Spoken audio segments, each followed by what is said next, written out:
বাংলাদেশে একটি উল্লেখযোগ্য কেলেঙ্কারি প্রকাশ্যে এসেছে। জনপ্রিয় রাজনীতি বিশ্লেষক ডাক্তার জাহিদের স্ত্রী আনা নাসরিন রুমিন ফারহানার বিরুদ্ধে গুরুতর অভিযোগ তুলেছেন। আনা নাসরিন রুমিনের ব্যক্তিগত ভিডিও ব্যবহার করে বছরের পর বছর ধরে তার স্বামীকে ব্ল্যাকমেইল করার অভিযোগ করেছেন। বিএনপির রাজনীতিতে বড় ফ্যাক্টর দলটির সংরক্ষিত নারী আসনের সংসদ রুমিন ফারহানা। ব্যক্তি জীবনে অবিবাহিত দাবি করা এই নেত্রীর সঙ্গে আগাগোড়াই গোপন সম্পর্ক তারেক জিয়ার। প্রেমের টানেই বিয়ে করেননি রুমিন ফারহানা। বিএনপির একটি সূত্রে জানা যায়, রুমিন ফারহানার পিতাপ্রয়াত রাজনীতিবিদ আলী আহাদ কখনোই চাননি তার মেয়ে তারেকের সাথে মেলামেশা করুক।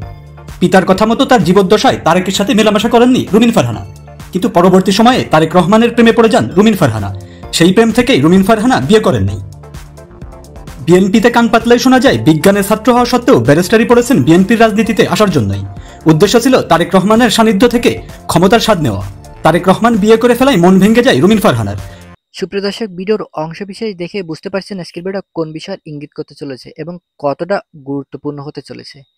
তাই যারা ভিডিওটি অন করেছেন তাদেরকে বলবো সম্পূর্ণ নিউজটি মনোযোগ সহকারে দেখার অনুরোধ রইল।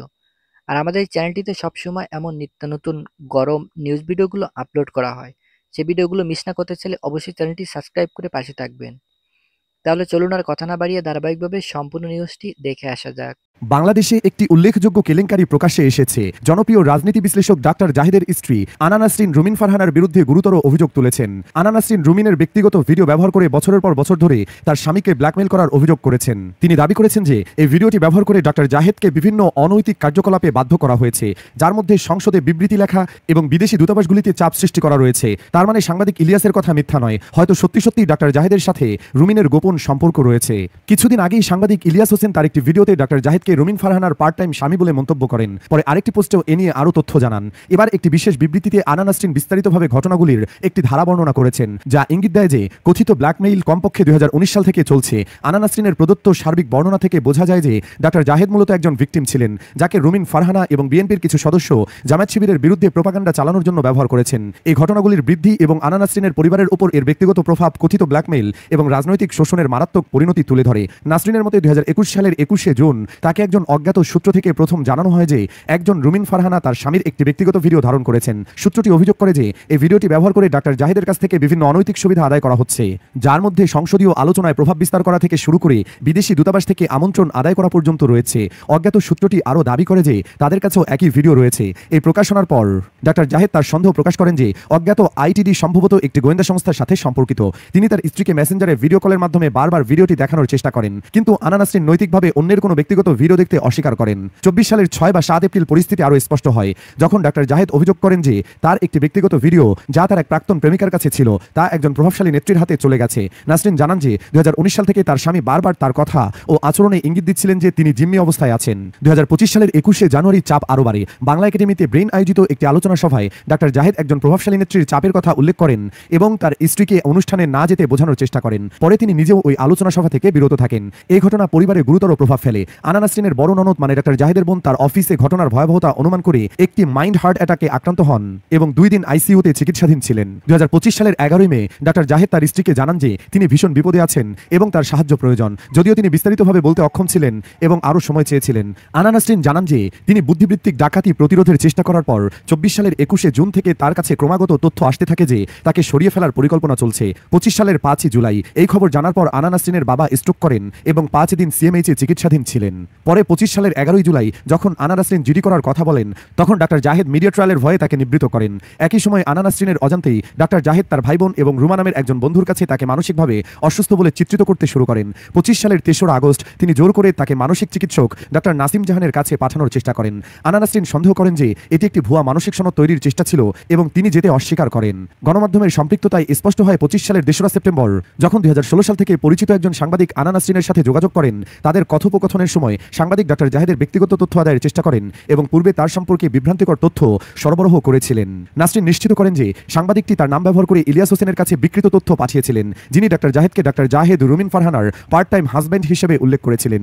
এই চূড়ান্ত পরিণতিতে 25 সালের 5 সেপ্টেম্বর ইলিয়াস হোসেন একটি ভিডিও তৈরি করেন। 25 সালের 7 সেপ্টেম্বর ইলিয়াস হোসেন তার পাতায় পোস্ট করেন, অপেক্ষা করুন, কাজ চলছে, যা আরও ভিডিও প্রকাশের ইঙ্গিত দেয়। যদিও আনা নাসরিন বিশ্বাস করেন যে কেবল একটি ভিডিও বিদ্যমান, তিনি নিশ্চিত করেন যে তার সমস্ত তথ্য প্রমাণ এবং বিবৃতি পার্সোনাল জার্নালে টাইম স্ট্যাম্প সহ সুরক্ষিত আছে এবং তার আইনজীবীর কাছে জমা রয়েছে। 25 সালের 8 সেপ্টেম্বর আনা নাসরিনকে জানানো হয় একদল সম্পাদক নকল ছবি বা ভিডিও তৈরি করছে। ভিডিও বানায় প্রত্যেকটা দিন ভাই, এই লোকটা ভিডিও আমার সামনে এলে গায়ে লোম দাঁড়া যায় ভাই। সারাদিন কি আপনার কোনো কাম কাজ নেই? ওনার নামে প্রথমে তো ডাক্তার কিছু একটা আছে, বুঝছেন, ডক্টর বা ডাক্তার কিছু একটা আছে, তার তো কোনো প্রফেশনাল লাইফ তো থাকার কথা, কিন্তু ভাই বুঝি না এই 4 ঘন্টা 5 ঘন্টা পর পর সারাদিনে 2টা-3টা ভিডিও আসি লেগে ভাই। আমরা এত ব্যস্ত মানুষ, 2-2টা ব্যবসা আমাকে চালাইতে হয়, সন্ধ্যায় এসব পোলাপান পড়াইতে হয়, বাচ্চাদের স্কুলে দিয়ে আসতে হয়, নিয়ে আসতে হয়, সময় কি আমাদের ভিডিও করা? সারাদিনে ওই 10-15 মিনিট সময় পাই আপনাদের সাথে দিয়ে একটা ভিডিওতে কথা বলি, বুঝছেন, যে একটা ভিডিও করে আপনার জন্য দিই, স্রেফ এই সময় কই।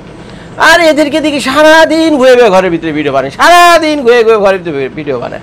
ওই পাশার পকেটে একটা আছে, মানে পাশার পকেটে না, প্যান্টের পকেটে একটা ফোন আছে, ওই ভিডিও শুরু করে ফোনটা ভাই করে কোন পত্রিকায় কে কি কইলো না কইলো, বুঝছেন, তো এগুলি পড়ে আপনাদের শোনায়। আর এই চৌধু জনতা বহুত খুশি, চৌধু জনতা বহুত খুশি। তো এইগুলো অবস্থা।